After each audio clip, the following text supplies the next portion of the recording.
Hello, welcome to my channel Seema Inspires. This is Seema Sharma. Today I'm going to explain you about the chapter economics, and chapter number 1 is development. In this chapter we'll be covering so many topics. The first topic is that what is development, and different people may have different goals. For one, it may be development, whereas for others, it may not be development. And what are the attributes decided by World Bank to classify the countries? And what are the attributes classified by UNDP, and why sustainability is important? So, I'm going to cover all these topics in this chapter. I hope you would like this session.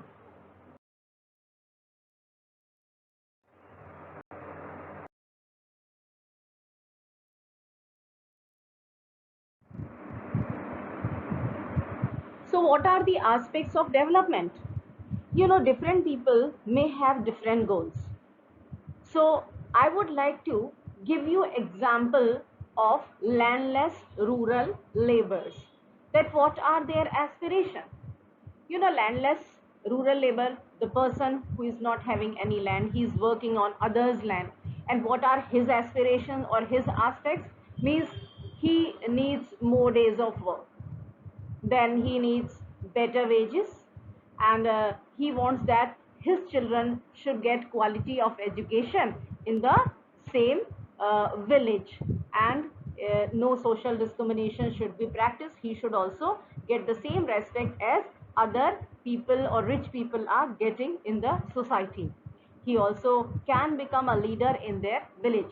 These all are the expectations and aspirations of landless rural labor.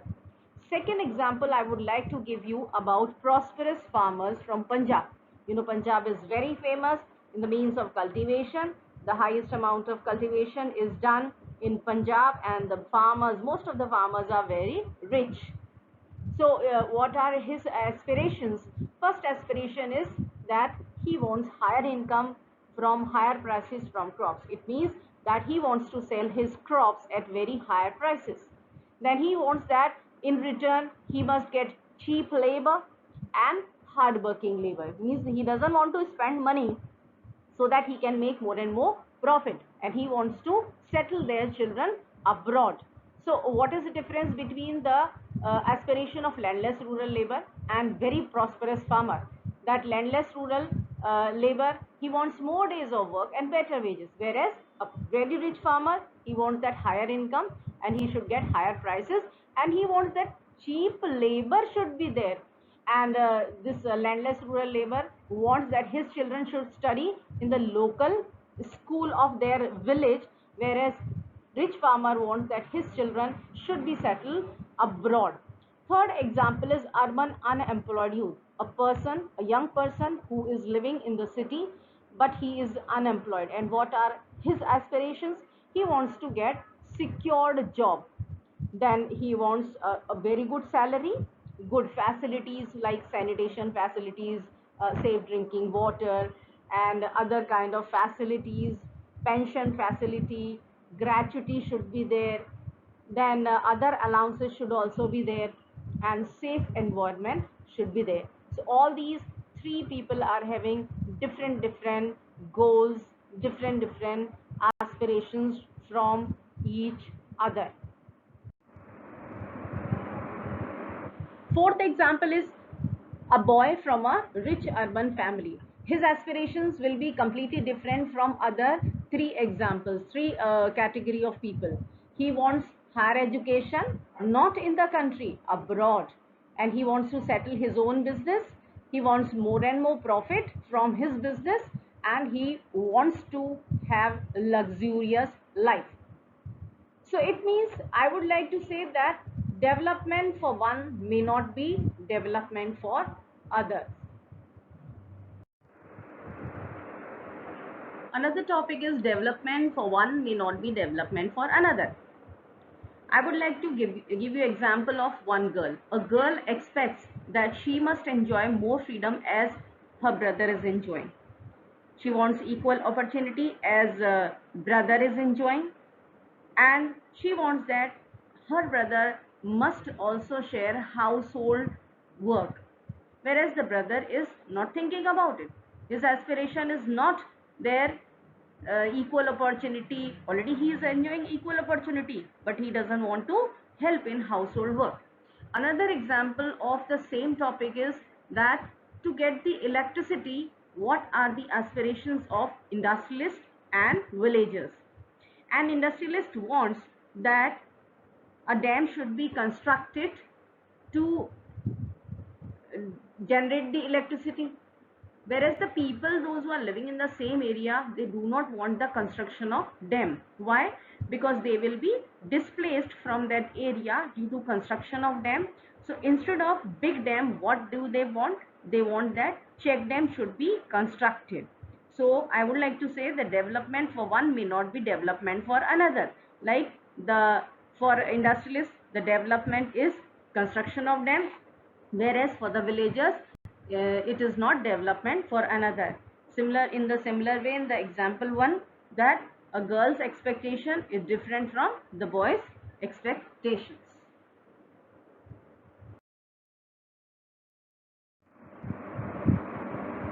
Another topic is development goals other than income. It's not necessary that always in life income or money is everything. Other than income, the people wants many other goals. Other than income, what do we want? The first one is respect. Everybody wants respect in the society. Freedom is also very important. If we are having money but we do not have the freedom, then money does not count for us. Then standard of life also, security. Everybody wants security, satisfaction, opportunities. More opportunities should be there. Then everybody wants that equal treatment in the society, and friendship is also very important for us. Now I'll explain you how to compare the countries. To compare the countries on the basis of development, the criteria is that we should calculate the income of the whole country. How we can calculate the income of the country? It means we will have to calculate the income of all the people, those who are living in that country. And to calculate that, what is the correct procedure? Means instead of calculating only the income to compare the countries, the best method is that we should calculate the average income. And how to calculate the average income to classify the countries? The total income of the country should be divided by its total population, which is called as average income. What you have to do? You have to calculate two things. First, you have to calculate the total income of the country by adding the income of the whole population. Then second, you have to calculate, you must be knowing about that how much people are living, and divide both of the things. Average income is also called as per capita income. So what would be the formula to calculate average income or per capita income? It would be total income divided by its total population. Now let us study about that. What is the criteria of World Bank to classify countries in the world? How do they classify? How this World Bank classify the countries, that this country is developed and this is low income, high income or low income country. So World Bank classify the countries on the basis of income only. The countries which are having 1,22,036 rupees US dollar per annum or above, that these countries are called as rich countries. The countries whose income is 1,005 US dollar per annum or less than it, that country is known as lower income country. And what is the rank of India? Whether it is a rich country or low income country? India is known as low middle income country because its income is 1,840 US dollar per annum. So that is why India is included in low middle income countries. So what is the criteria of UNDP to compare the countries. It is completely different from World Bank. World Bank classify the countries on the basis of income only, but UNDP, it classifies the countries on the basis of literacy rate, gross employment ratio, and health status of the people.